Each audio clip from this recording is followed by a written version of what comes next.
Hello friends, എല്ലാവർക്കും ഷാൻവി വ്ളോഗിൻ്റെ പുതിയൊരു വീഡിയോയിലേക്ക് സ്വാഗതം. ഇന്നത്തെ നമ്മുടെ വീഡിയോ എന്ന് പറഞ്ഞിട്ടുണ്ടെങ്കിൽ മണി പ്ലാന്റിൽ തന്നെ വരുന്ന ഒരു വെറൈറ്റി ആയിട്ടുള്ള പത്തോസ് ചെടികളുടെ ഒരു പ്ലാൻ വീഡിയോ ആണ്. ഇന്നിപ്പോൾ ഈ വീഡിയോയിൽ കാണിക്കുന്ന രണ്ട് ടൈപ്പ് പത്തോസ് പ്ലാന്റ് ആണ്. ഇപ്പോൾ ഈ കാണുന്ന ഒരു യെല്ലോ ഷെയ്ഡുള്ളതാണ് എൻജോയ് പത്തോസ് പ്ലാന്റ് ആണ്. ഈ ഒരു പത്തോസ് പ്ലാന്റിൻ്റെ പേരാണ് മാർബിൾ പത്തോസ്. ഇതിൻ്റെ ലീഫുകൾക്ക് തന്നെ നമുക്ക് കണ്ടാൽ ഒരു മാർബിൾ ടച്ചാണ്.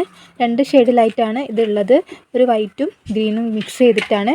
ശരിക്കും നല്ല ഭംഗിയാണ് ഈ ഒരു ചെടി കാണാൻ വേണ്ടിയിട്ട്. നമുക്ക് കുറ്റി പോലെ വളർത്തണമെങ്കിൽ അങ്ങനെ വളർത്താം, ഇതുപോലെ ഹാങ്ങിങ് പ്ലാന്റ് ആയിട്ട് വളർത്തണമെങ്കിൽ അങ്ങനെയും വളർത്തിയെടുക്കാവുന്നതാണ്.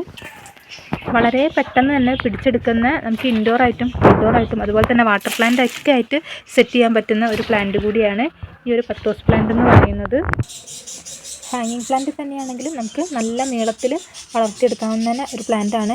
നമുക്ക് വാട്ടർ പ്ലാന്റ് ആയിട്ടും സെറ്റ് ചെയ്യാൻ പറ്റുന്ന ഒരു പ്ലാന്റാണ്. വാട്ടർ പ്ലാന്റ് ആകുമ്പോൾ നമുക്ക് ചെറിയ രീതിയിലാണ് ഗ്രോത്ത് കണ്ടുവരിക. നേരെ മറിച്ച് നമ്മളിപ്പം ഇങ്ങനെ പോട്ടിലാക്കി മണ്ണിൽ വെച്ച് കൊടുക്കുകയാണെങ്കിൽ തന്നെ പെട്ടെന്ന് തന്നെ നമുക്ക് വളർന്നു കിട്ടും. ഈ ഒരു പ്ലാന്റ് ഈ ഒരു പോട്ടിൽ റീപോർട്ട് ചെയ്യുന്നൊരു വീഡിയോ നമ്മൾ ഇട്ടിട്ടുണ്ടായിരുന്നു. അന്ന് വളരെ ഒരു ചെറുതായിരുന്നു, ഇപ്പം നല്ല വലുപ്പം വെച്ച് വന്നിട്ടുണ്ട്. ഈ രണ്ട് ടൈപ്പ് പത്തോസ് പ്ലാന്റിൽ നിന്നും ഓരോ കഷ്ണം എടുത്തിട്ട് നമ്മൾ വേറൊരു പോട്ടിലേക്ക് വെച്ച് കൊടുക്കുകയാണ്. ഇന്ന് ആ ഒരു ചെറിയൊരു വീഡിയോ ആണ് നിങ്ങൾക്ക് കാണിച്ചു തരാൻ പോകുന്നത്. പെട്ടെന്ന് തന്നെ പിടിച്ച് കിട്ടുന്നതാണ്. കാരണം നമുക്ക് ഇതിൻ്റെ ഒരു തണ്ട് നോക്കിക്കഴിഞ്ഞാൽ അറിയാം, ഓരോ ലീഫിൻ്റെ അടിയിൽ നിന്നും പുതിയ വേരുകൾ വന്നുകൊണ്ടിരിക്കുന്നുണ്ട്. അപ്പോൾ എവിടെ എങ്ങനെ വെച്ചാലും പെട്ടെന്ന് തന്നെ വളർത്തിയെടുക്കാവുന്ന ഒരു ചെടിയോടെയാണ്. കുറേ വെള്ളത്തിൻ്റെ അതുപോലെ തന്നെ ഒരുപാട് വളത്തിൻ്റെ ഒന്നും ഒരാവശ്യവുമില്ല. നമ്മൾ വീടിൻ്റെ ഉള്ളിൽ ഒരു ഡെക്കോർ പ്ലാന്റ് ആയിട്ടൊക്കെ വളർത്തിയെടുക്കാൻ പറ്റുന്ന ഒരു ടൈപ്പ് ചെടിയാണ് ഈ ഒരു മണി പ്ലാന്റിൽ വിഭാഗത്തിൽ വിടുന്ന പത്തോസ് പ്ലാന്റ്. ഇപ്പം നിങ്ങൾ കാണുന്നത് പത്തോസ് പ്ലാന്റിൽപ്പെട്ട വേറൊരു വെറൈറ്റിയാണ്, എലഫൻറ്റ് പത്തോസ് എന്ന് പറയുന്നതാണ്.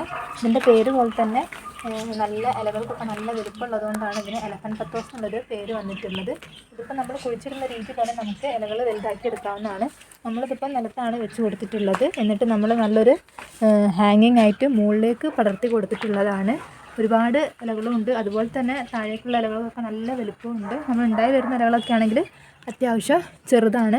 ഇത് നമ്മളുടെ മേലെ ടെറസിൻ്റെ മുകളിലേക്കാണ് നമ്മൾ പടർത്തിയിട്ടുള്ളത്. നല്ല നീളത്തിൽ തന്നെയാണ് ഇത് പടർത്തിയെടുത്തിട്ടുള്ളത്. കുറച്ച് കാലമായതുകൊണ്ട് തന്നെ ഇതിൻ്റെ വേരുകൾക്കായാലും തണ്ടുകൾക്കായാലും നല്ല തടിയും വണ്ണമുണ്ട്.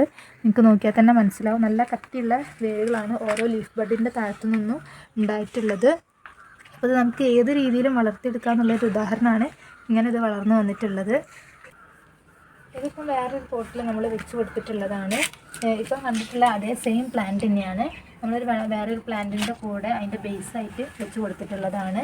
ഇത് നമ്മൾ ഒരുപാട് ലോങ് ആയിട്ടൊന്നും വളർത്താത്തതാണ്. വളർന്നു വരുന്നതിനനുസരിച്ച് നമുക്ക് കട്ട് ചെയ്ത് കൊടുക്കാറുണ്ട്. ആ ഒരു പോട്ടിൽ ആ ഒരു വേരിൽ നിൽക്കുന്ന ഭാഗത്ത് മാത്രമാണ് ഇത് വളർത്തിയെടുത്തിട്ടുള്ളത്.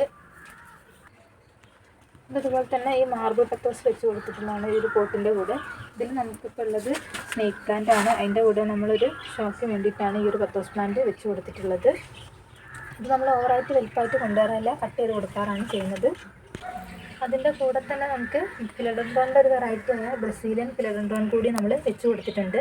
ഇത് ബ്രസീലിയൻ ഫിലഡൻഡ്രോൺ ആണ്. ഇത് നമ്മൾ രണ്ട് പോട്ടിലാക്കിയിട്ട് വെച്ച് കൊടുത്തിട്ട് ഒരു ആർച്ച് പോലെ ഒരു പമ്പ് വെച്ചിട്ട് അതിലേക്ക് പടർത്തി കൊടുത്തിട്ടുള്ളതാണ്.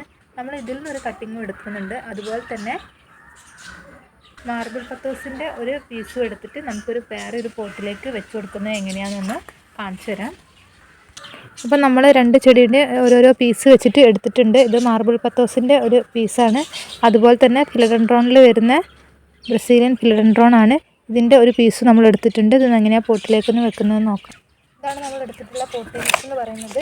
ഗാർഡനിങ് സോയിലുണ്ട്, അതുപോലെ തന്നെ അതിൻ്റെ കൂടെ തന്നെ നമ്മൾ കുറച്ച് ചാണകപ്പൊടിയും കൂടി ഇട്ട് കൊടുത്തിട്ടുണ്ട്. പിന്നെ കരിയില അങ്ങനത്തെ വേസ്റ്റുകളൊക്കെയാണ് ഉള്ളത്. അത് നമുക്ക് നമ്മുടെ പോട്ടിലേക്ക് മാറ്റാം. ഇതാണ് നമ്മുടെ പോട്ടെന്ന് പറയുന്നത്. ഇത് നമ്മളൊരു മരത്തിൻ്റെ മുകളിൽ ഫിക്സ് ചെയ്ത് വെച്ചിട്ടുള്ളതാണ്. സാധാരണ മിനറൽ വാട്ടറിൻ്റെ ബോട്ടിൽ കട്ട് ചെയ്തിട്ടാണ് പോട്ടാക്കി എടുത്തിട്ടുള്ളത്. എന്നിട്ട് ഈ ഒരു മരത്തിൽ നമ്മളത് ഫിക്സ് ചെയ്ത് വെച്ചെടുത്തിട്ടുണ്ട്. ഇതിലേക്കാണ് നമ്മളുടെ മണ്ണ് നിറയ്ക്കാൻ പോകുന്നത്.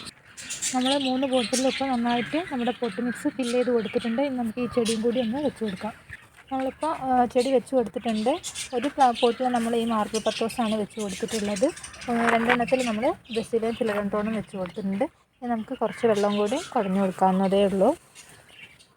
ഇത് നമ്മൾ ഈ ഒരു മരത്തിൻ്റെ കുറ്റീൻ്റെ മുകളിൽ നമ്മൾ ഗ്രൗണ്ട് ഓർക്കിഡ് സെറ്റ് ചെയ്ത് വെച്ചിട്ടുണ്ട്. ഒരുപാട് നിറച്ച് പൂക്കളൊക്കെ ഉള്ള ഗ്രൗണ്ട് ഓർക്കിഡാണ്. അത് നമ്മൾ ഓരോ കുറ്റീൻ്റെ മുകളിലാക്കിയിട്ട് വെച്ച് കൊടുത്താണ്. അതിലിപ്പോൾ ഒരു കുറ്റീൻ്റെ മുകളിലാണ് നമ്മളിങ്ങനെ 3 ബോട്ടിൽ കൊണ്ട് ഇങ്ങനെ സെറ്റ് ചെയ്തിട്ടുള്ളത്. അപ്പോൾ സ്ഥലപരിമിതിയൊക്കെ ഉള്ളവർക്കാണെങ്കിൽ ഇങ്ങനെയൊക്കെ ചെടി വെച്ച് കൊടുക്കാവുന്നതേ ഉള്ളൂ.